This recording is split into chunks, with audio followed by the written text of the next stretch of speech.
Vous savez bien qu'en étanche pas sa soif en buvant de l'eau de mer. Mais c'est de la merde! Ok, ce soir, messieurs, dames, je vais vous parler d'Abattoir. Alors, Abattoir, c'est un film qui est réalisé par Thibaut Mayol. Et de quoi ça raconte? Ça raconte l'histoire d'une vendeuse qui fait du porte-à-porte et qui s'enfonce au plus profond d'une ville afin d'écouler un nouveau produit. C'est tout aussi simple, mais vous verrez, c'est pas aussi simple que ça en a l'air, ce film. Ce qui me capte, c'est comment Thibaut Mayol nous présente son univers cyberpunk. Il nous présente un univers pas avec une sorte de présentation des personnages hyper barbants, non. Il nous le présente avec des décors de cet univers. Et moi, le cyberpunk, ça me fascine.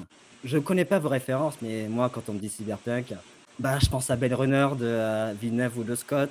Je pense aux jeux vidéo Cyberpunk 2077.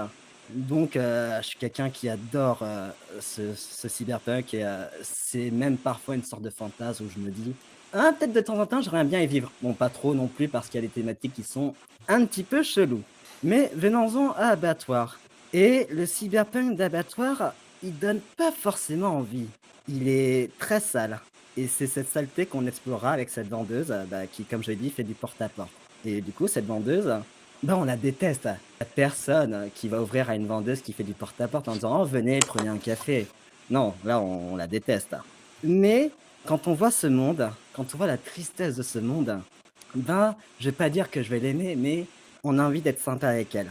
Continuons dans l'exploration de ce film et explorer Abattoir, c'est essayer de trouver une petite forme d'humanité. Et pour ça, c'est compliqué parce que le réalisateur arrive à nous offrir des moments absolument glaçants, nous captiver, et en lançant le film, je m'y attendais pas forcément. Il faut bien s'accrocher.